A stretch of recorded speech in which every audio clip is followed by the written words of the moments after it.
Stick around and I'll show you how I'm going to turn this DeWalt box into a pistol box.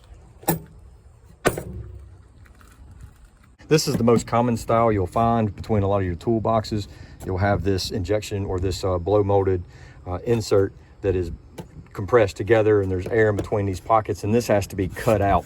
There's no way to do what I'm doing with the DeWalt box. Now this DeWalt box is very easy. The shell is basically empty, and you have a couple of these little points that are melted in, and one of the easiest ways I've found to pull these loose is basically to take just a pair of needle nose pliers, and you can put right along the edge and give it a twist. I'm gonna try and do it one-handed so you can see. And as you twist that, it just pulls right on off of there. Now you want to be careful as you do it, because you don't want to rip a hole in the bottom of the box. And some of these longer tabs, like right here, you may want to cut those. I was able to cut, I just pulled this one loose, and I cut this one loose with a pocket knife. But it's quite simple. I mean, on this big one, for example, I've already been working on it, and you can see where I've just twisted it completely loose. Now I've got a tab inside of a tab right here. So what I'm going to try to do is come around this side and just give it a little twist. Let's see if you're sorry. It would help if you could actually see what I'm doing, huh? It's kind of hard to hold this thing and do it at the same time. And just like that, giving it a twist. Pulls off pretty clean.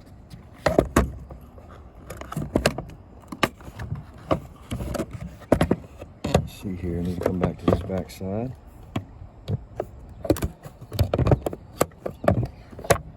Alright, now for the big one.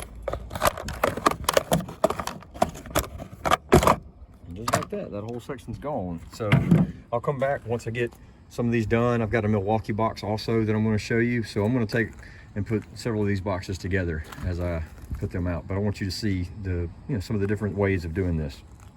On this particular tab, the easiest way to do this one, because you can't get in there and tear it without running the risk of pulling a hole all the way through. So the easiest way to do it is just put the knife in the circular part and going all the way down, giving you a place to start with the tearing.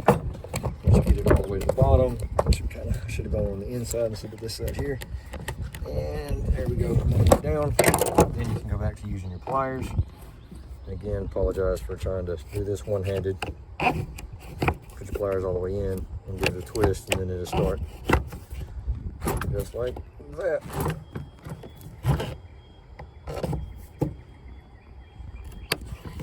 And you see it just opens up.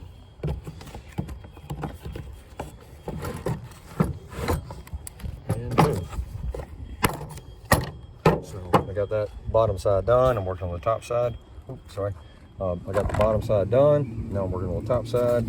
Just got to pull these last few sections here loose, and then we'll add the foam. So the next thing we're going to do now is open this back up. I'll cut the inside completely out, all the little tabs and stuff. And what I recommend is, depending on the depth that you see, and you can just take any sort of eggshell foam. I actually prefer eggshell foam over something like this. Like a cushion type foam that came out of a chair. There's different places you can get it. You want something that's, you push on it, it's got some give to it. This is a little soft. This is okay though, especially if you're in a thicker box and you need to put something underneath and then this on top. This is okay, but some acoustic eggshell is by far my favorite. It's as dense as this, but it's a little thicker. That's my favorite, and I've got some in another box, which I don't know if, depending on where I put that in the video, you may have already seen it. So what we're going to do though is just going to take the seat foam. So again, this doesn't have to be really expensive to do, and this would work, but what I'm thinking is, just looking at that edge there, you can see there's a little bit of space. I don't know width-wise, however, I could do the top and bottom out of this one piece of foam. This actually came in a box from Palmetto State Armory. It's what one of their rifle uppers were in. This, I think, when you look at the height, that's better for the pistol, because it's going to give, between the top and the bottom, and really sandwich that pistol in there and keep it from slipping around. So I'm going to start with this one and see how that goes. So what I like to do is go to the easy corner and just kind of make sure, okay, that's going to be super simple. And what you can simply do, move that out of the way, put that down, basically just trace it out. and it's going to be a little big, but you're making an oversized mark, and then you just use a black marker and just kind of trace around where the outside's going to be. No different than you would make for you guys out there that still make your little hand turkeys during Thanksgiving. That's all you got to do, just trace it.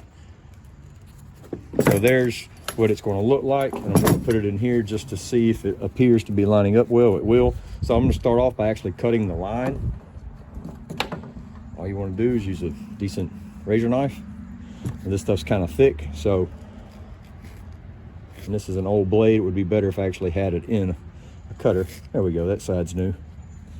I'm just going to cut through that, being sure to stay close to my line. I actually would rather it be slightly bigger, because then I can put it in there, and compression alone will hold this in there. All right, so now I'm going to cut down this way. Watching your fingers, you don't want to cut your hand off. And I'm just going to connect this all the way across. And one more time.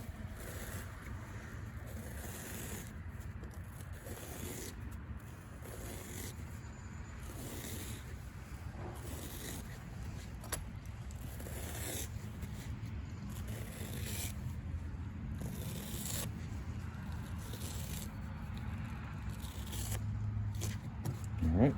Get it out of the way. Trim this area here. Oh, my hand's cramping. You ever had a hand cramp?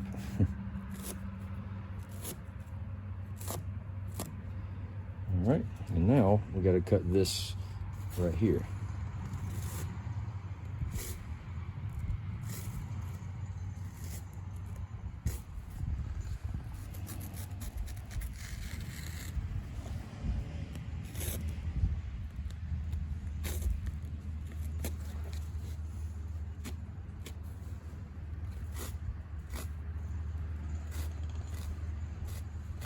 What I'm doing is I'm just rolling this back and following my line around, trying not to make it too big. I want to keep it, try not to make it too small. I want to keep it bigger.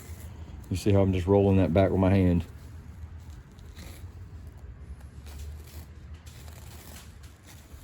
And once I get to the bottom, it doesn't have to look beautiful or perfect. So now there it's set, but in order to cover it, you know, keep your markers on the other side, and turn it over, and boom, that fits pretty snug around the corners. I'm liking that a lot. So one thing I don't like is, this is why I'm not a fan of the solid foam as much, because notice when you push on that, it comes off the edge there. But again, it's not that big a deal. So let's cut the other side out and see how that looks. One other thing we might decide to do is just set this on the top. This one thing I've also learned, typically the top and the bottom will mirror, and it makes it super simple. So boom. A couple little things I have learned. You see how it fits with that groove that will fit in the valley right here. So sometimes your material will get over that, and you'll have to clean that out and kind of put an angle on it so that doesn't happen.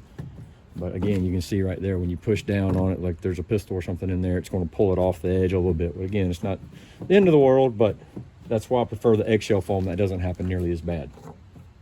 So let's cut the other side and come back and see how this thing looks when it's all done. This side is even easier. We already tested it. We know it fits on both of them. So use that as your pattern. Use your marker and just draw it out. And just like before, we're going to take it and we're going to cut it out of there. Easy peasy. We'll see you in just a second. Put both pieces of foam now on both sides. We're going to do a little close test to make sure it closes easy and latches correctly. A couple of things we're looking for is that these areas close well and are not, bulged open. If that happens, you need to use a thinner foam. It closes and snaps in fine. Now, it's not going to be waterproof. And this is not meant to be like a Pelican case. It's completely waterproof. This is meant to have a low key, low profile, something that's a little more discreet, if you will. And that fits in there nicely. Desert Eagle 50 Action Express. So I'm going to do a little test. Now here's something you do want to consider. If you had a red dot on this, you may not want it pointing down. You may actually want to put it to where it was, facing a different direction or what have you, maybe with it up or whatever, but you can't really do that. So there's just a couple of different things to consider before, and this gun is unloaded. So all you guys out there will be like, yeah, you didn't do such and such, whatever. But all right, so let's close it and see how it shifts and moves. And let's see if this thing, look, I see there's a little spot right there on the foam. I'm going to put that right on the foam, and I'm going to close it. And this is about ½ inch or so, so finger's width away. So let's close this thing up, and that's pretty tight now, as you can imagine. Compressing that foam. So I'm hearing no rattling. Dropping it on the bottom again. Let's see if this thing moved any. Okay, it did settle all the way out. The magazine barely moved, but the pistol, being as heavy as it was, settled towards the bottom. So that's what I mean. If you did have a red dot or something, you may want to position it where the red dot was up, just in case it hit the ground hard. But I've also had better luck with the eggshell foam not allowing the sliding. So part of that is because of the nature of the eggshell. It can kind of bind itself up onto the foam. Again, I prefer the acoustic eggshell foam, and I'm not really sure where I'm going to put that in the video, but you'll see it in a different video when I'm doing a different box, and you'll see what I'm talking about with that eggshell. And I have all this together so it to be compared. But well, that's it for the small pistol box. Oh, come on, latch. And that is pretty cool. I mean, just like that, you've got you a low-key, low-profile box that if you needed to take this out and walk to your apartment, if you lived in a state that, you know, people freaked out about, or you just wanted to not be as obvious that there's a firearm in your vehicle, well, there you go.